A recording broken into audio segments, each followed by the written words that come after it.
બધા જોવડાવ જ છે અને અત્યારે એક યુગ આવ્યો છે જોવડાવવાનો. સારું જોવડાવી લો, દાણા ન ખાઈ લો, માળામાં જોવડાવી લો, શ્રીફળે મુકાઈ દો.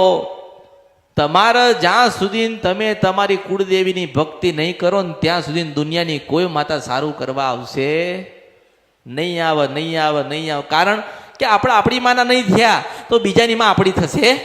થાય ખરી? આ તો તમને મનમાં એવું થાય નહીં.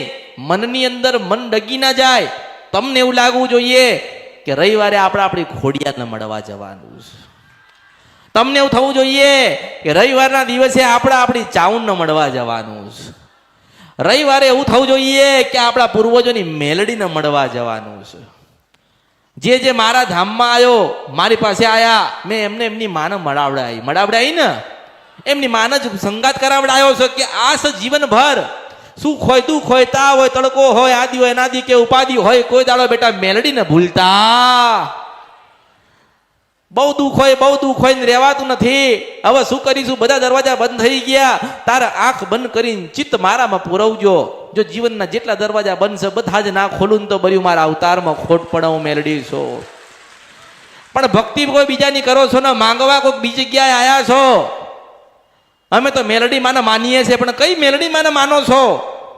અમે મેલડી માને તો ખૂબ માનીએ છીએ પણ કઈ મેલડી માને માનો છો એમ કહું છું. તમારા પૂર્વજો ભક્તિ કરી ગયા તમારી માની. તમારા પૂર્વજો ભક્તિ કરી ગયા તમારી માની તો તમારે કરવી પડશે ને એવી. એ તો પુણ્ય કમાઈને ભગવાનના ઘેર ગતાર્યા. પુણ્ય કર્યું કે પાપ કર્યા આપણે ભગવાનના ઘેર ગતાર્યા. પણ હવે તમારો તો સમય આવ્યો ને. હવે તમારો સમય આવ્યો છે ભક્તિના માર્ગે જવાનો. કાલે બહુ દુઃખ આવશે, કોઈ હાથ નહીં પકડ. કોઈ હાથ પકડશે? એક જણા કે માતાજી હું તો તમને બહુ જ માનું છું પણ માતાજી 6 મહિનાથી હું તમારા ધામમાં આવું છું પણ માતાજી મારું કામ થતું નથી. તારે મેં નજર મારી તારે બીજે બેઠ્યો હતો. ક્યાં બેઠ્યો તો? હવે બીજે બેઠ્યો તો. પછી અહીંયા આવ્યો તારે ખબર પડી કે હા મારી ભૂલ છે.